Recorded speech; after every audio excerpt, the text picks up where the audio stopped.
Araw-araw na pagbasa ng Biblia, Araw 114. Lumang Tipan, Joshua 13 minuto pasado alas 5:15, Joshua 6, Joshua 7. Nang malapit na si Josue sa Jericho, tumingala siya at nakita, at masdan ito, isang lalaki ang nakatayo sa kanyang harapan, hinugot niya ang kanyang espada at ito at nasa kamay niya. Lumapit si Josue sa kanya at sinabing, "Ikaw ba ay sa amin o para sa aming kaaway?" Sinabi niya, "Wala sa alinman. Dahil ako ang pinuno ng hukbo ni Yahweh. Ngayon naparito ako." Pagkatapos nagpatira pa si Josue sa lupa para sumamba at sinabi sa kanya, "Ano ang sinasabi ng aking Panginoon sa kanyang lingkod?" Sinabi ng pinununo ng hukbo ni Yahweh kay Josue, "Habarin mo ang iyong sandalyas mula sa iyong mga paa, dahil banal ang lugar na iyong kinatatayuan." At ginawa iyon ni Josue. Ngayon nakasara lahat ang mga pasukan ng Jericho dahil sa hukbo ng Israel. Walang sino man ang lumalabas at pumapasok. Sinabi ni Yahweh kay Josue, "Tingnan mo, ibinigay ko sa inyo ang Jericho, ang hari nito at mga sundalong sinanay nito. Dapat kayong magmarcha sa palibot ng lungsod, lahat ng kalalakihan sa digmaan ay lilibutan ang lungsod ng minsanan. Dapat ninyong gawin ito sa loob ng 6 na araw. Dapat dalhin ng 7 pari ang 7 trumpetang gawa sa mga sungay ng lalaking tupa sa harapan ng kaban. Sa ika-7 araw, dapat kayong magmarcha ng 7 beses palibot ng lungsod at patunugin ng malakas ang mga trumpeta ng mga pari.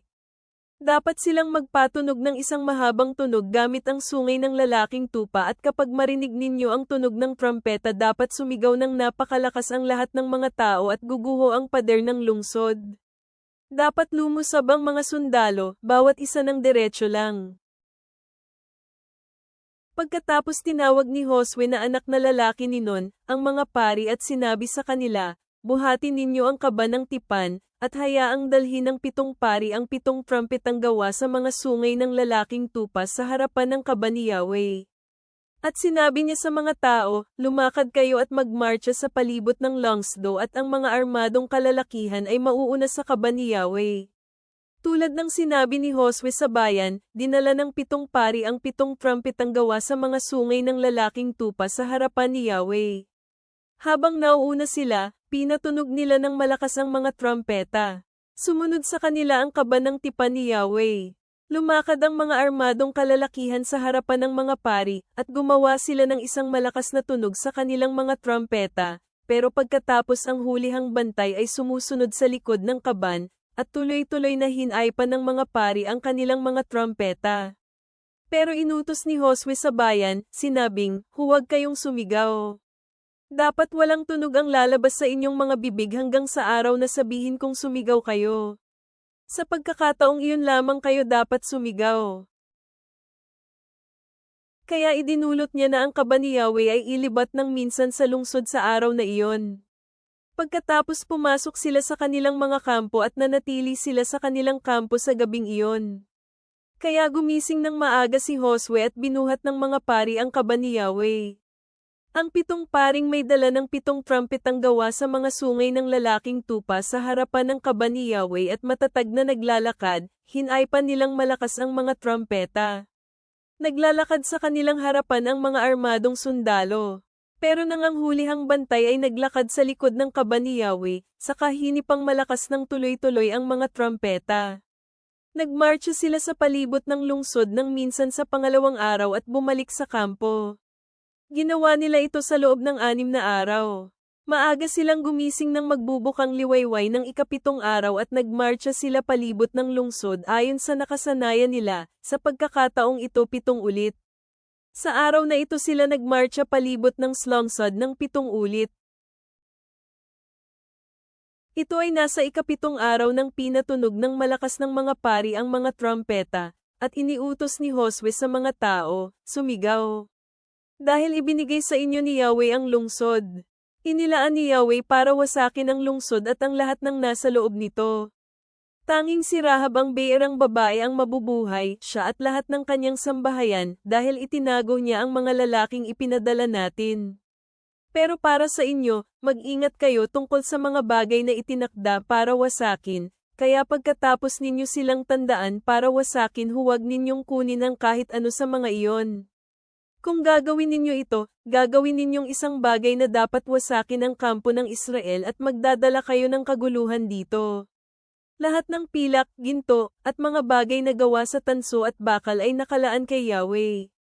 Dapat dalhin ang mga ito sa ingatang yaman ni Yahweh. Kaya sumigaw ang mga tao at pinatunog nila ng malakas ang mga trumpeta.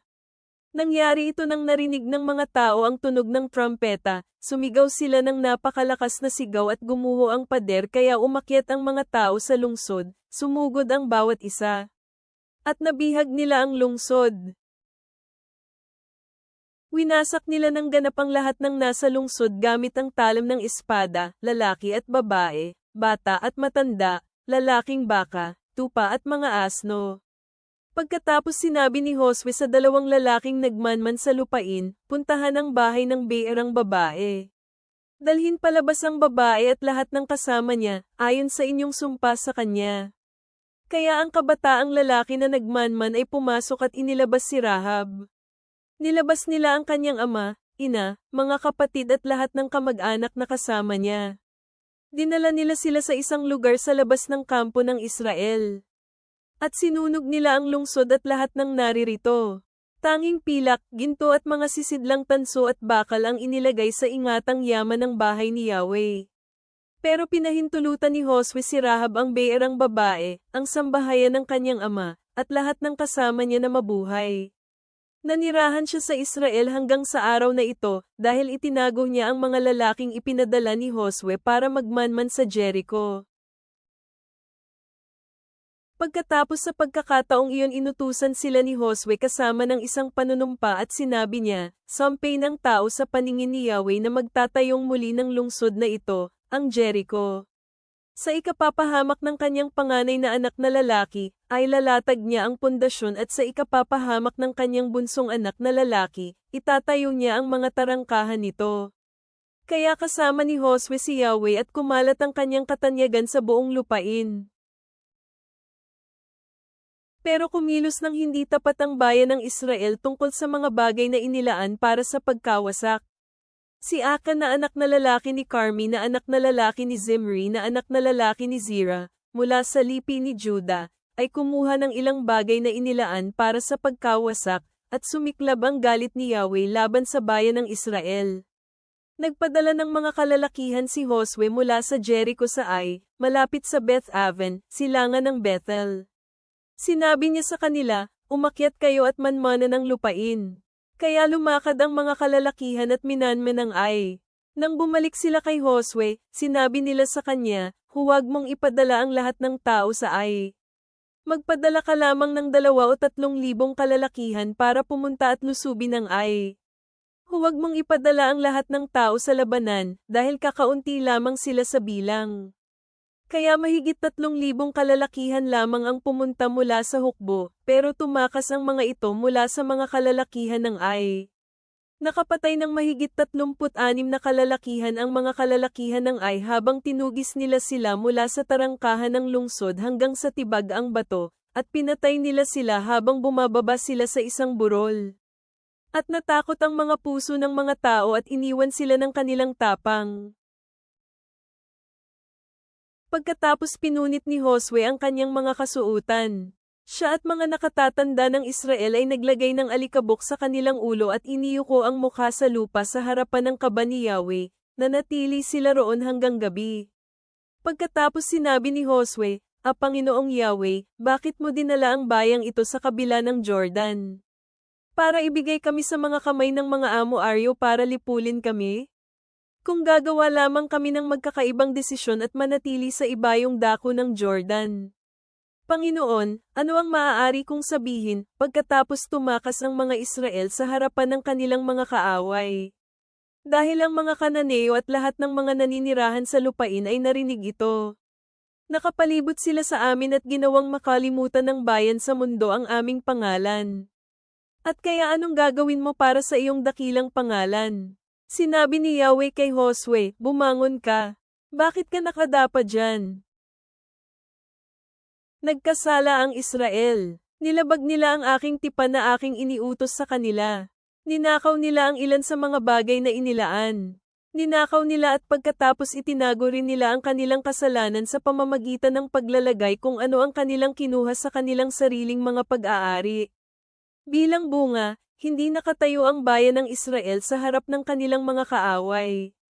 Tinalikuran nila ang kanilang mga kaaway dahil sila mismo sa kanilang sarili ay inilaan para sa pagkawasak.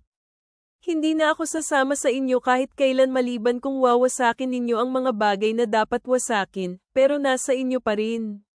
Bumangon ka, ilaan ang bayan sa akin at sabihin sa kanila, ilaan ninyo ang inyong mga sarili kay Yahweh para bukas. Dahil si Yahweh, ang Diyos ng Israel ay sinasabi, mayroong mga bagay na inilan para wasakin na nananatili sa inyo, Israel.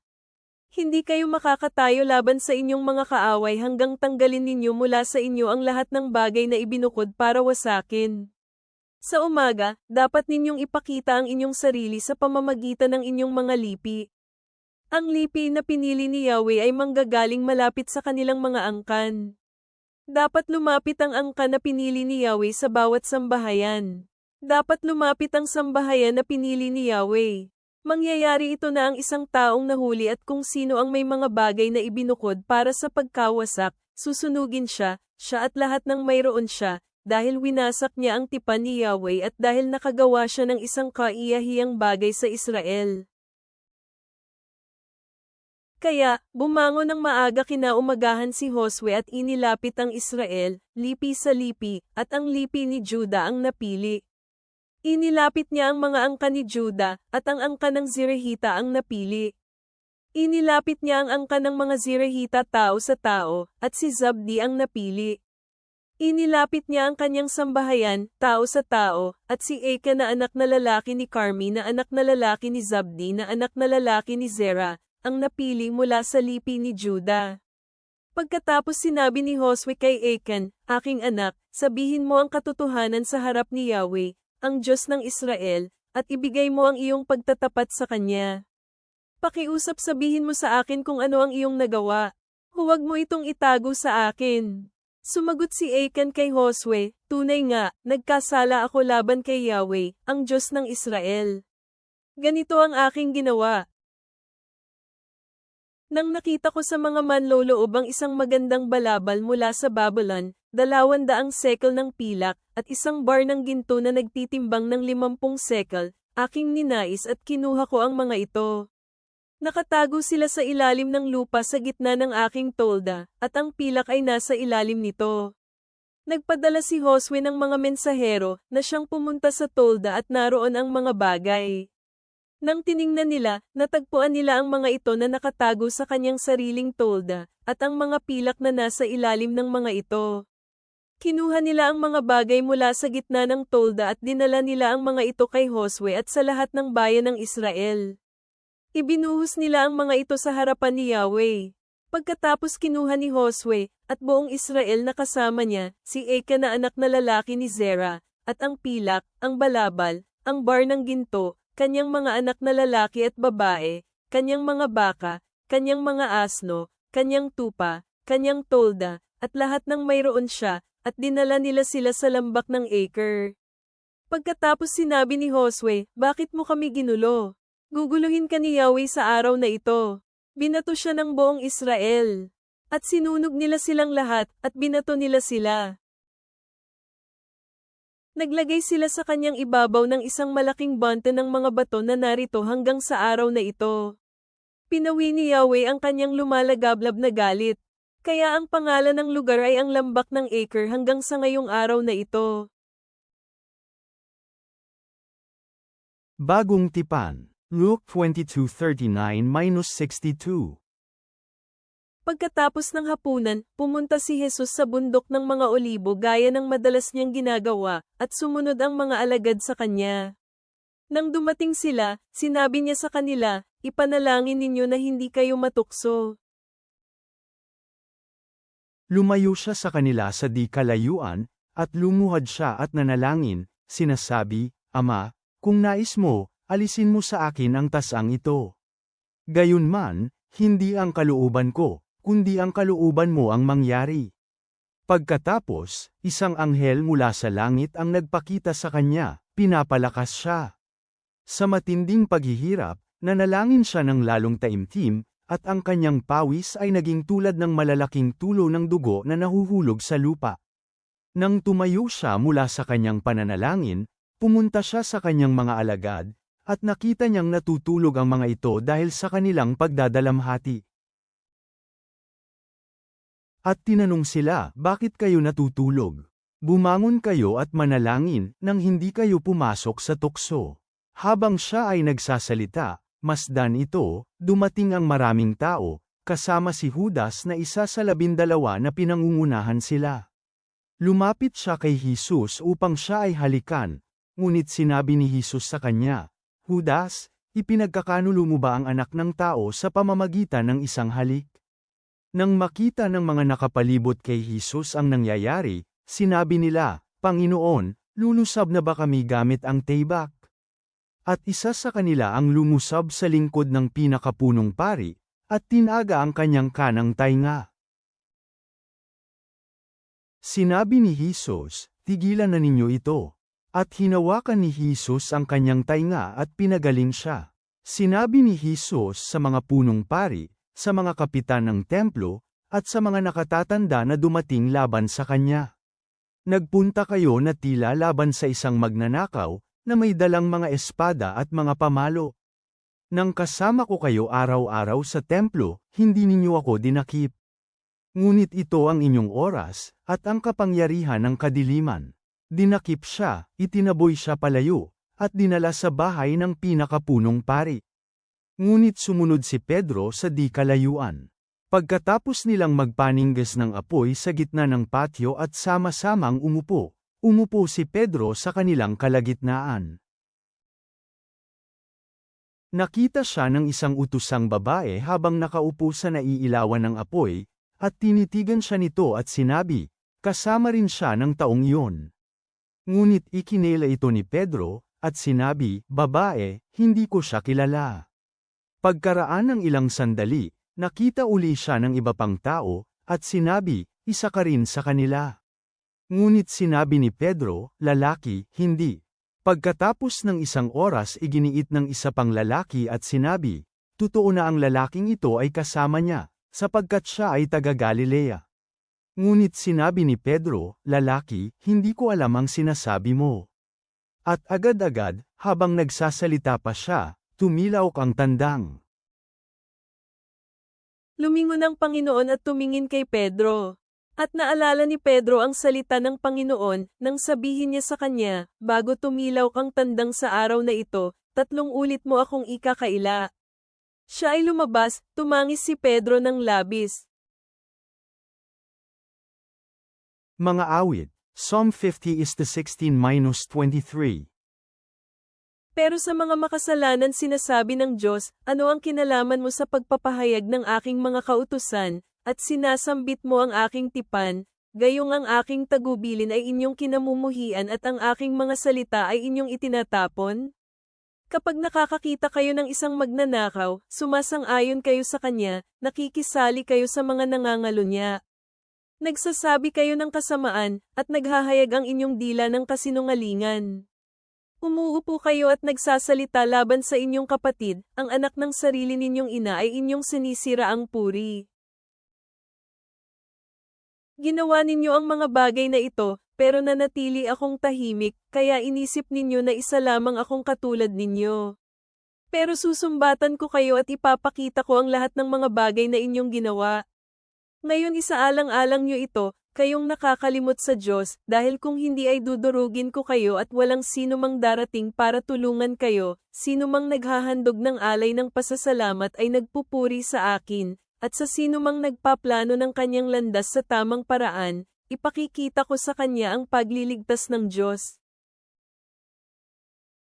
Ama naming nasa langit, kami ay lumalapit sa iyo ngayon, na nagmumuni-muni sa tawag ng pagsunod at paggalang na natagpuan sa pagkikita ni Josue sa kumander ng hukbo ng Panginoon. Kung paanong ang Israel ay pinapaalalahanan na sundin ang iyong mga utos, Naway hanapin din namin ang iyong gabay sa aming pang-araw-araw na mga desisyon, na isinusuko ang aming kalooban sa iyong banal na layunin. Sa harap ng mga pagsubok, tulad ng nakita sa Lucas, bigyan mo kami ng lakas upang manatiling tapat at nagsisisi, na kinikilala ang aming pangangailangan sa iyong awa. Naway maging dalisay ang aming mga puso, tulad ng hinihikayat ng awit Kapitulo 50, na tumatalikod sa pagkukunwari at yamakap sa isang buhay na nagbibigay luwalhati sa iyo. Tulungan mo kaming mabuhay sa bawat araw ayon sa iyong banal na layunin. Amen.